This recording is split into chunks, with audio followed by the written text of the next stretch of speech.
болса өрлейсің, елің үшін аянбай еңбек етіп терлейсің.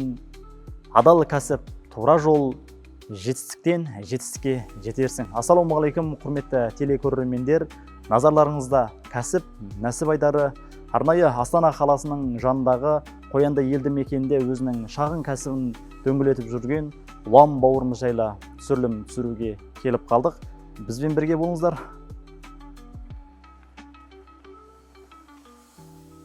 Ассалаумағалейкум. Уағалейкумассалам.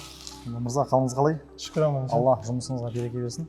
Жұмысқа кірісіп кетіпсіз таңның атысымен. Иә. Сізге арнайы ат басын бұрып, жұмысыңызбен танысайық, жұмыс барысын бірге білейік деп келіп жатқан жайымыз бар. Қазір қандай жұмыспен айналысасыз? Біздің жалпы жұмысымыз плазмалы және лазерлі металл кесу аппараттарын өндіру болып саналады. Бұл біздің өзіміздің кішкентай цехымыз. Осы жерде осындай лазерный станоктарымызды және де плазмалы металл кесу аппараттарын осы жерден жинаймыз. Қазір таңда осы цех өз қолыңызбен жасаған цехсыз, өйткені шағын цех, сырттан қарап келдік. Шамамен қанша шаршы метр? Жалпы цехымыз өткен жылы 2024 жылы салдық. Цехтың жалпы көлемі 250 квадрат метр болып саналады. Әзірше осы цехымызда жұмысымызды бастап істеп жатырмыз. Алдағы уақытта енді үлкейтеміз деген ой бар. Әрине, үлкейту, міндетті түрде үлкейту ойымызда бар. Жақсы, Алла сізге береке берсін. Мынау бізде қандай жұмыс атқаратын техникалар? Біздің өндіріп жатқан станоктарымыздың бәрі осы металл кесуге арналған станоктар. Мынау біздің жаңағы жұмыс аймағы 2 метрде 6 метрлік металдарды кесуге арналған плазмалы металл кесу аппараты. Плазмалы дейсіз? Иә, плазмалы. Бұл аппарат 0,5 мм-ден 200 мм-ге дейінгі қалың металдарды кесуге мүмкіндік береді. Мынау шойын темірді? Иә, мынау қаншалық мынау сонда? 12 мм-лік қалыңдықтағы металл. Бұл станогымызды Екібастұз қаласына жіберуге дайындап жатырмыз. Алла бұйырса, сол кісілер осы станокпен жұмыс істейтін болады. Соның алдындағы тексеру, настройкаларын, баптауларын жасау үшін осындай металлды кесіп тексерістен өткіздік аппаратымызды. Керемет, әдемі. Қалың үшін.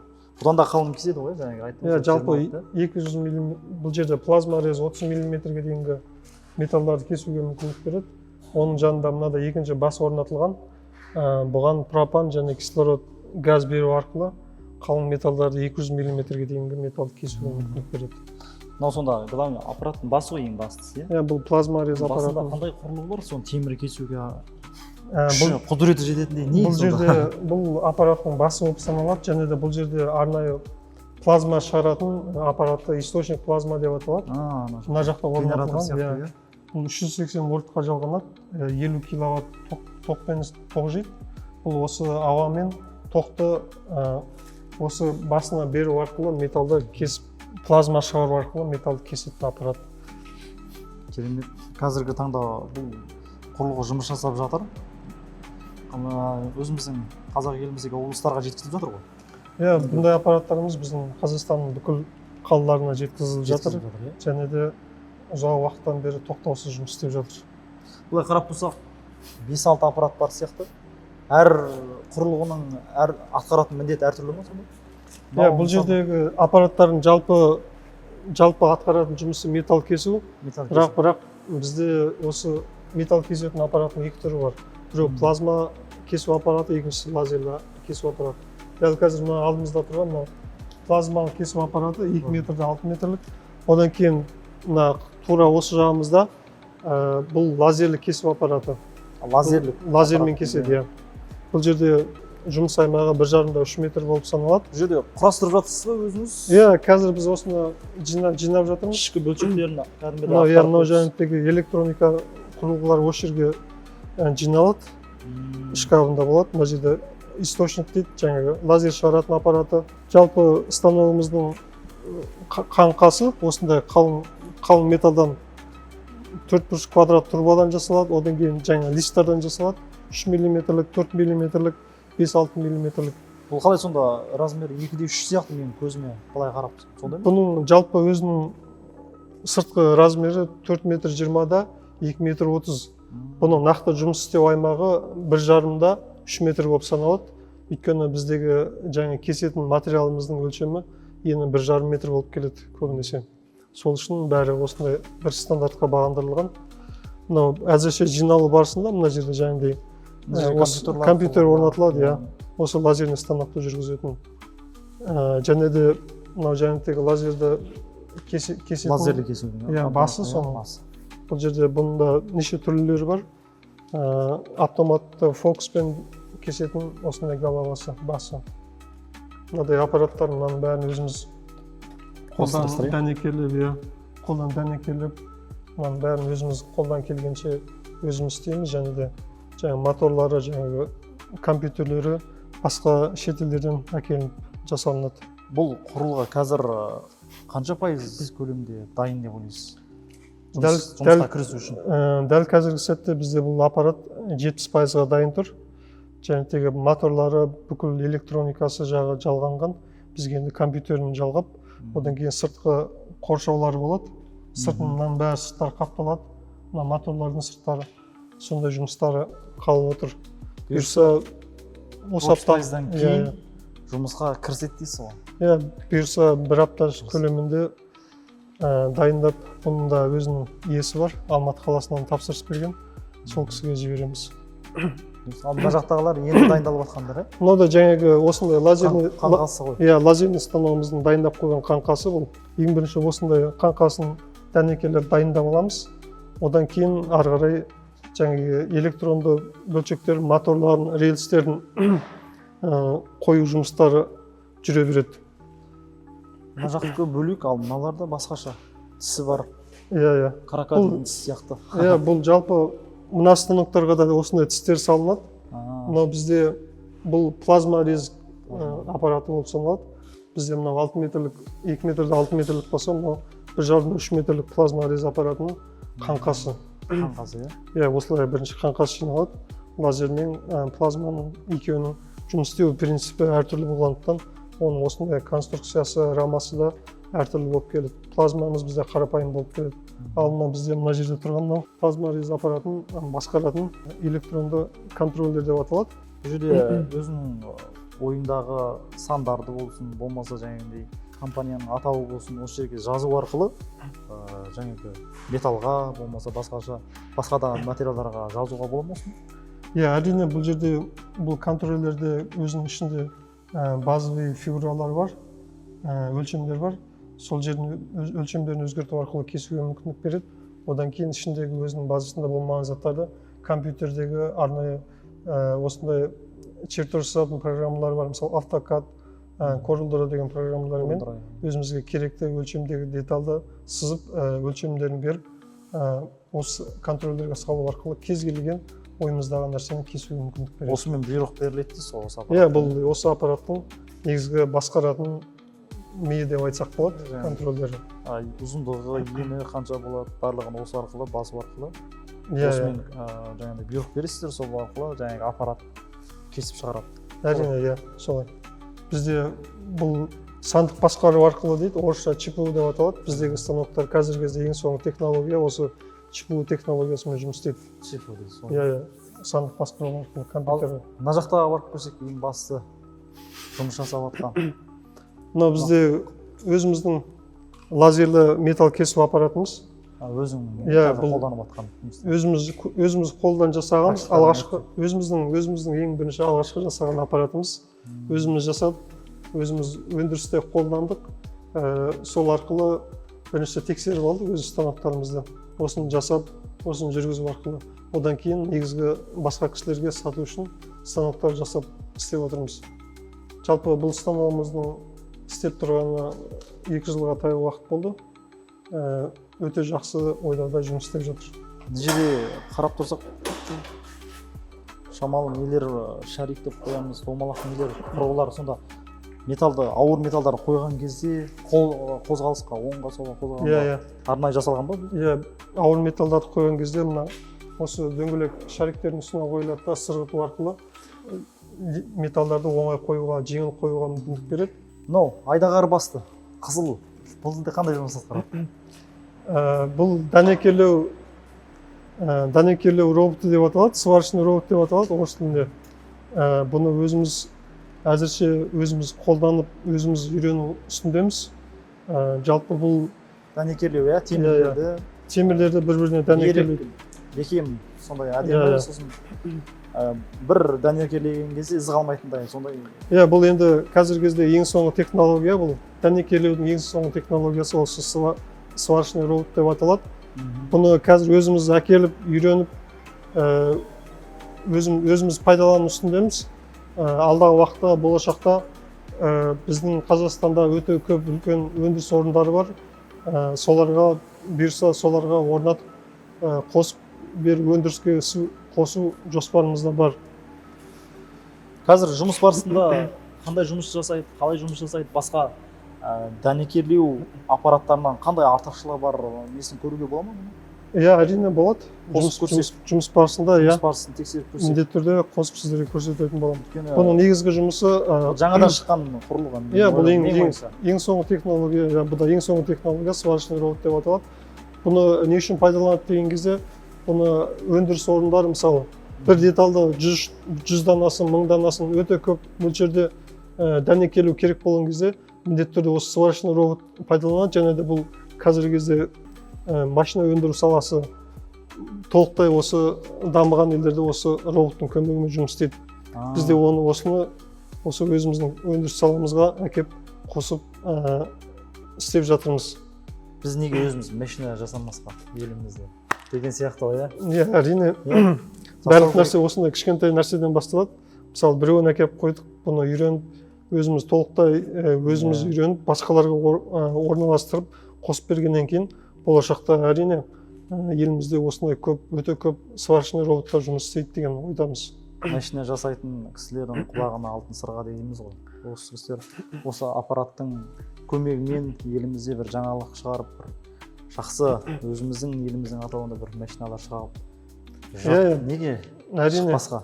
Бұл тек қана машина істеу саласы емес, жалпы өндіріс саласында өте көп өндіріс салаларында қызмет атқарады. Біздің елімізде осыны жүргізетін, осыны дұрыс баптай алатын, қосып бере алатын мамандықтар өте тапшы болғандықтан, елімізде көп өндіріс орындары бұны пайдалануға қорқады шыны керек. Алып істете алмай қалудан қорқады. Сол үшін бізде көп пайдаланылмай жатыр. Енді болашақта өзіміздің мамандар шыққаннан кейін ол міндетті түрде жалпыласады деген ойдамыз. Қазір өз жұмысын бастап кетті бұл дәнекерлеу аппараты. Қазір бастапқыда қандай жұмыс атқарады? Қандай дайындық керек бұған? Біз ең бірінші дәнекерлейтін деталымызды қойып, осы роботта сол дәнекерлеу үшін арнайы программасын жазамыз. Біз қазір осы квадраттың екі жағын дәнекерлеу үшін арнайы программасын осы роботымызға енгізіп, компьютер өзінің басқаратын компьютер арқылы. Соны қазір дәнекерлеу аппаратын қоспай, осы жүру арқылы тексеріп жатырмыз. Дұрыс келіп тұр ма, дұрыс жүріп тұр ма, сәйкестігін бірінші тексеріп отырмыз. Жан-жағын тексеріп, бір аппарат көріп алады ғой, бірінші нені дәнекерлеймін деген сияқты. Соны біз көрсетіп бердік, аппаратқа түсіндіріп бердік, қай жерге дейін дәнекерлеу керек, қалай жүру керек екен. Сақтық шаралары қалай? Бұл міндетті түрде роботтан алыс тұру керек, біріншіден. Екіншіден, бұл роботтың жұмыс аймағы болады өзінің. Сол жұмыс аймағына кірмеу керек міндетті түрде. Біз қазір настройкалау барысында, яғни баптау кезінде біз роботтың жанына жылдамдығын төмен қойып, қауіпсіз аймақта тұрып осындай бірінші баптап аламыз. Одан кейін екінші түрде бұл дәнекерлеу аппараты болғандықтан көзімізге көзілдірік тағуымыз керек, әйтпесе көзіміз ауырып қалады. Сол үшін осылай бірінші баптап тексеріп жатырмын мен қазір. Бәрі ойдағыдай шықты. Біз қазір дәнекерлеу аппаратымен қосып, қазір бұйрық бересіз. Толық осы деталдың екі жағын дәнекерлеуге бұйрық береміз. Бәрі ойдағыдай шықты. Енді бұл аппарат жұмысын бастайды, екі жағын дәнекерлеп шығады.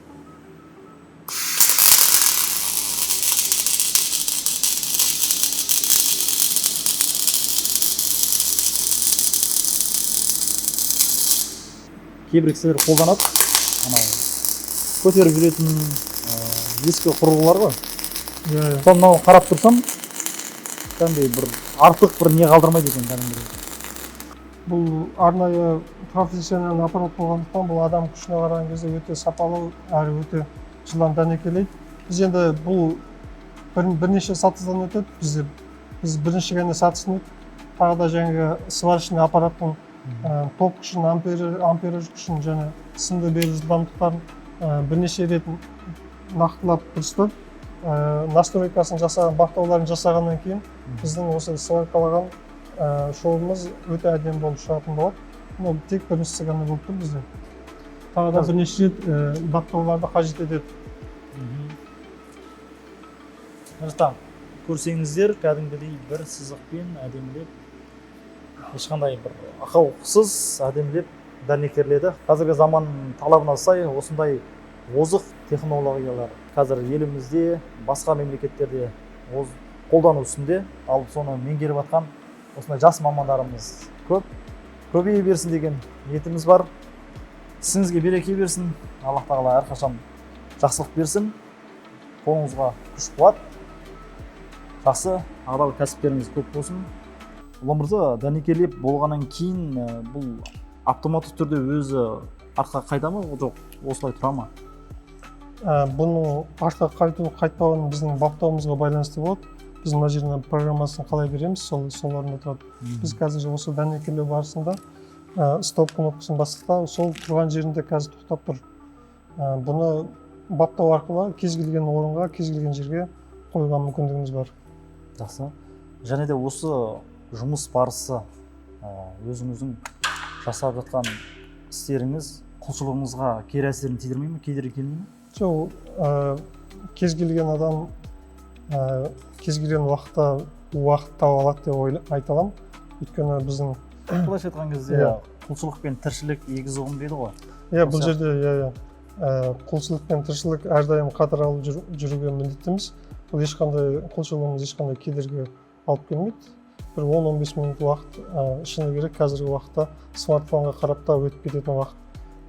Осы білім, осы техника бір жаратқан Аллах тағаланың сізге беріп жатқан бір нығметі деп білесіз. Сол үшін Аллаға өзіңіз 5 уақыт алақаныңыз жайып, осы кәсібің дамысын, қазақ елі өркендесін, қазақ елі өсіп өнсін деген сондай дұғада болып жүрсіз бе негізі? Әрдайым мұсылманның қорғаны дұға дейді ғой. Барлық нәрсені осы дұға етіп сұрап аламыз Алладан. Шыны керек, осы кәсібімізде сол Алланың берген өзінің нығметі ғой. Осындай елімізге осындай аппаратты өндірсін, осындай аппаратпен жұмыс істесін деп, бұл да бір өзі Аллах тағала маған берген бір сондай ғылым білім шығар, соның көмегімен мінекей қолымыздан келгенше сол білімімізді елімізге қызмет ету мақсатында осылай жұмыс істеп жатырмыз. Ұстаздарымыз айтады ғой, Құранды оқыңдар, Аллах тағаланың ең жақсы көретін құлдары Құранды оқып, басқаларға үйреткендерін білді. Сол сияқты мына білімді меңгеріп, өзіңіз бір шәкірт тәрбиелеп, қазақ еліміздің өркендеп өсуіне күшіңізді салсаңыз деген бізде бір ниетіміз бар енді.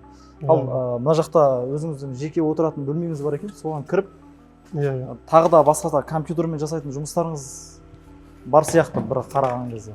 Соны компьютермен бір жұмыс барысын бақыласақ, көрсек, тексерсек, қалай команда бересіз, қалай жұмыс жасайсыз?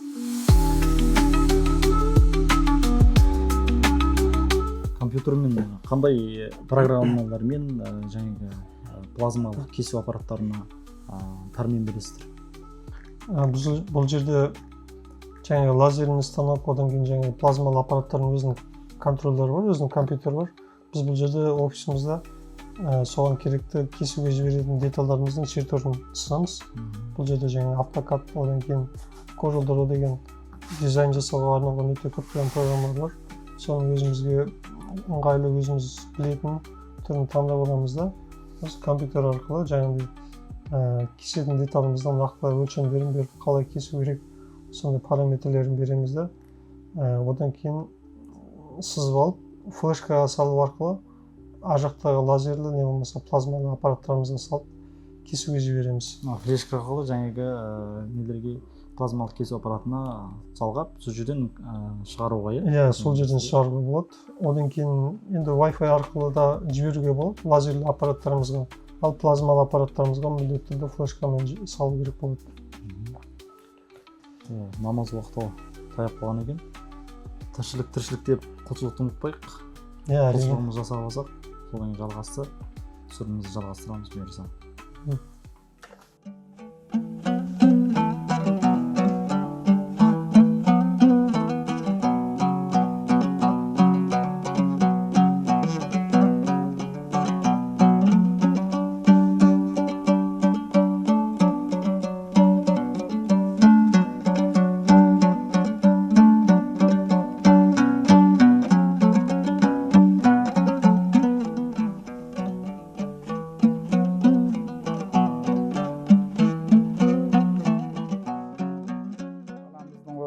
Талаптанып осы кәсіпті істеп жатқанына 5-6 жыл болып қалды.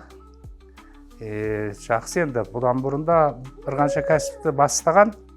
Оның ішінде сәтті болғаны бар, сәтті болмағаны бар. Енді осы кәсібі жақсы енді, мына темір осы. Біздің ата-бабаларымыздан тартып бері қарай осы теміршілікпен, ұсталықпен айланысқан. Енді бұл да соның бір дамыған түрі ғой. Осыны дамытып жатыр. Енді бұл енді осы ұланның енді өзі бір сүйікті кәсібі деп ойлаймын мен. Өйткені бала күннен бері қарай осыған қатты қызығады осындай нәрсеге. Кішкене күнде ана ойыншық бірдеңелерді әкеліп берсең де соны ойнамайды. Соны бұзып тастап, соны қайта жинап, содан басқа бір нәрсе жасап деген сияқты. Сол енді разымыз баламыздың енді өнерін дами берсін деп Алладан тілеп. Соны өкіметке де разымыз енді. Мына жері берген, 20 сот кәсіпкерлікке. Осы жерді кәсіпкерлік қалып осыны істеп жатыр, жобасы бойынша. Грант берген, қолдау. Соның арқасында енді өзінің талабымен істеп жатыр ғой. Жұмыс жасау барысын бір көрсек, қалай жұмыс жасайды, қандай кесу жылдамдығы қандай, өнімі қандай бірге көрсек. Әрине бұл жерде сіздердің келетіндеріңіз алдын ала осындай Мұнара ТВ деген бағдарламаның атын жазып осындай кішкентай чертеж сызып қойдық. Енді бұйырса осы аппараттың көмегімен осы металдан сіздерге кесіп беретін боламыз. Бұл жерде жұмысты өте қарапайым, станокта осындай алыстан басқаратын пульті бар, құрылғысы бар, мінекей. Осы әкелеміз де кесуге жіберіп, кесу батырмасын басып жібере береміз.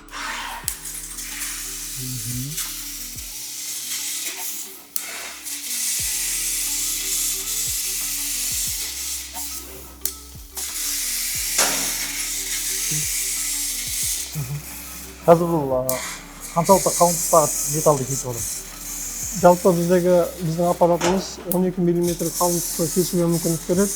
Дәл қазір кесіп жатқан металдың қалыңдығы бізде 2 мм болып саналады.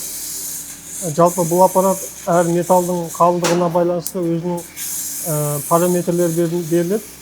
Жылдамдық, одан кесу күші, одан кейін фокус қанша болу керек өзінің параметрлері бар арнайы. Сонысын беру арқылы әртүрлі қалыңдықтағы әртүрлі мысалы металдар кесіледі. Бұл тек қана біздегі қара металл ғана емес. Бұл жерде дат баспайтын темірлеріміз бар, алюминдеріміз бар, мыстарымыз бар, және де басқа да бірнеше түрлі жалпы металдың түрлері өте көп негізі. Соның барлық түрін кесуге мүмкіндік береді. Кескені жаңа ғана еді, 1 минутқа жетті ма, жетпеді ма, мүмкін астан шығар. Уже дайын, қарасаңыздар, лазерлі кесу аппараты. Соның алдымыздағы көріп тұрғандай, ұлан бауырымыз осы аппаратты қазақ елімізге әкеліп, дамытып, осындай елімізге бір үлес қосып жатқан бауырларымыздың бірі. Алла сізге береке берсін. Керемет өнім шықты. Неге қарасаңыздар. Мұнара ТВ. Ал бісмилля.